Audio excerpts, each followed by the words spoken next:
आज आम जिलापी बनैबा।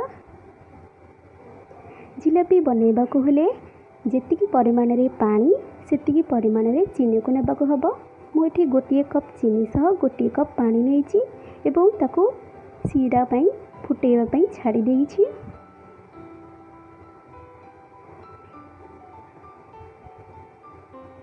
एवं ताको मझिरे मझिरे एही परि भाबरे घांटीबा जेमती भलो भाबे चीनी और पानी मिक्स हो जिवो।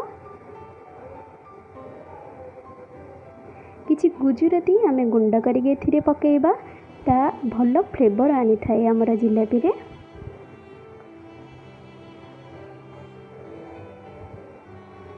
मु एही गोळनी को काली राती रु मिक्स करके थोइछि एवं तेल एपटे सीरा को मु मझिरे मझिरे घांटुची। ए गोळनी माने एथिरे मु दही किछि मैदा एवं स्वाद अनुसार लूण को लेकिन मिक्स करके रखी देइछि। एपटे सीरा को भी आमे भल भाव देखि नबा सीरा हैला कि नहीं सेति पई आमे याको चेक भी करिबा। एपरि अठालिया होई गले आमे ताको काढी नबा। एबे गोटे जरी ऑयल जरी रे आमे सेही पेस्ट को डाल के रखी नबा एवं एही परि भाबरे आमे तेल गरम होई सल्ला परे एही परि भाबरे आमे जिलापी की पकेइबा।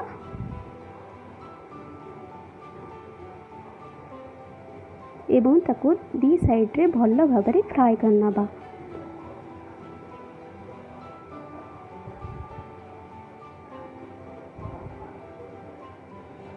भलो भाबे फ्राई हो गला परे ताको तेलरु काढी आमे सीरा रे पकेइबा।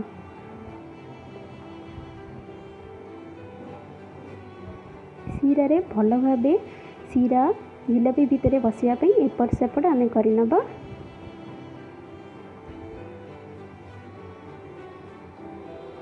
एवं एही परि भाबरे सबु जिलापी की आमे छाणी की रखि नबा। देखंतु एही परि भाबरे धीरे धीरे आपण लो मीडियम रे याको फ्राई कर नेबे। गोल्डन ब्राउन कलर हिला पर्यंत याको छाणीबे।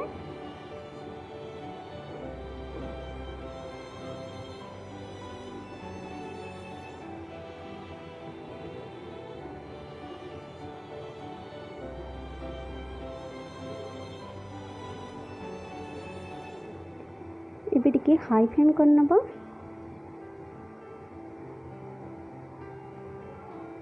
आपको यही परि भाबरे स्लोली स्लोली छाणीबा को पड़थाए।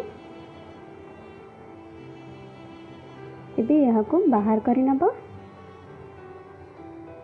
एवं हमें सीरा रे पकई दबा।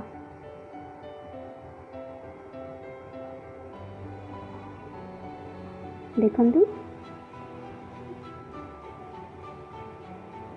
उपरे उपरे भलो भाबरे आमे जिलापी रे सीरा को गोळेई नबा।